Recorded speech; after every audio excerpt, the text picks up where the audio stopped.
Bonjour à tous, on commence notre revue de presse avec le résultat positif de l'OM en Ligue Europa, vainqueur du Vitória Guimarães 2-1.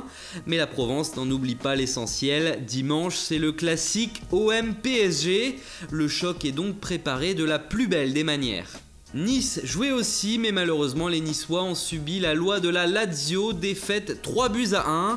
Nice Matin parle d'une équipe toujours en panne qui enregistre sa 3e défaite consécutive. Et dans l'autre camp, petit clin d'œil avec cette une du Corriere dello Sport qui parle français ce matin, Lazio mon amour.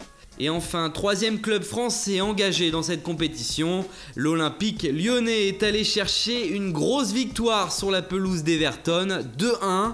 Mais ce que toute la presse anglaise retient ce matin, c'est cette bagarre déclenchée à la 64e minute, quand le gardien lyonnais Lopez se fait percuter par Ashley Williams dans les airs.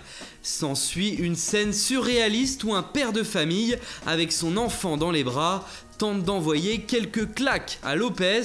Il parvient même à le toucher. Une nuit de honte, écrit le Sun, qui rejoint l'avis général des médias britanniques. Et cette image du père enragé avec son enfant dans les bras a fait le tour du monde depuis hier soir. On la retrouve encore ici à la une du Times. Par ailleurs, le journal anglais dévoile qu'il y a quelques tensions dans le vestiaire de Chelsea. On y apprend que certaines stars n'apprécieraient pas les méthodes d'entraînement du coach Antonio Conte. C'est de plus en plus tendu pour l'Italien. Et toujours en Angleterre, le Mirror a surpris tout son monde aujourd'hui en sortant l'information du jour. Mesut Özil va signer à Manchester United. C'est ce qu'il aurait dit en tout cas à ses coéquipiers. Alors deux possibilités, soit cet hiver avec un transfert payant, soit cet été gratuitement puisqu'il est en fin de contrat. L'avenir nous dira si le tabloïd avait raison.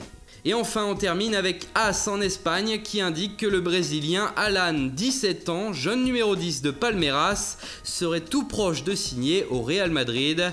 Il pourrait rejoindre l'équipe réserve le Castilla en 2018 et le quotidien espagnol le présente comme le nouveau Coutinho. Voilà, c'est tout pour ce matin, bonne journée à tous et bon week-end. On se retrouve très vite pour une nouvelle vidéo sur Foot Mercato.